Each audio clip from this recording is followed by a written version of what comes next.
শুরু হচ্ছে এবছরের মাধ্যমিক পরীক্ষা। ইতিমধ্যে পরীক্ষা নিয়ে যাবতীয় তথ্য প্রকাশ করছে শিক্ষা পর্ষদ।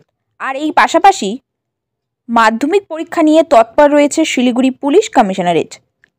পরীক্ষা চলাকালীন যাতে কোনো রকম অপ্রীতিকর ঘটনা না ঘটে এবং কোনো পরীক্ষার্থী যাতে কোনো রকম সমস্যার সম্মুখীন না হতে হয়, ঠিক প্রত্যেকবারের মতোই এবারও বিশেষ নজর রাখছে শিলিগুড়ি পুলিশ কমিশনারেট।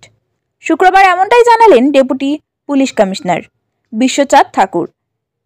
শহরের মূল কেন্দ্রগুলিতে প্রায় 25টি মোটরসাইকেল মোবাইল মোতায়েন থাকবে। যদি কোনো রকম পরীক্ষার্থী নিজের পরীক্ষা কেন্দ্রে যেতে বিলম্ব হয়, তাহলে এই মোটরসাইকেল মোবাইল তাদের দ্রুত নিজেদের পরীক্ষা কেন্দ্রে পৌঁছে দিতে সহায়তা করবে। 100 অথবা 2662210 ডায়াল করলে এই সুবিধা নিতে পারবে পরীক্ষার্থীরা। পুলিশ কমিশনার কি বলছেন একবার চোখ রাখবো।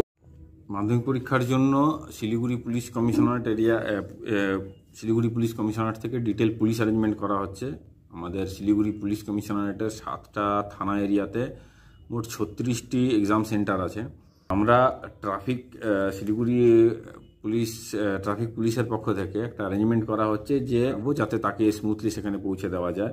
তো এরকম কমিশনারেট এরিয়াতে প্রায় 25টার মতো মোটরসাইকেল মোবাইল বিভিন্ন জায়গায় থাকবে। তাই নিজের এক্সাম সেন্টারে পৌঁছাতে প্রবলেমে পড়ে যায়, লাস্ট মিনিটে বা ডিলে হয়ে যায়, সেই ক্ষেত্রে ডিলে হওয়ার মুখে চলে নাম্বার এক তো 100 ডায়াল করতে পারবে, আর একটা হচ্ছে 2662210, এটা হচ্ছে কন্ট্রোল রুমের নাম্বার। এই নাম্বারে ফোন করলে পরে নেসেসারি ইনস্ট্রাকশন পেয়ে যাবে।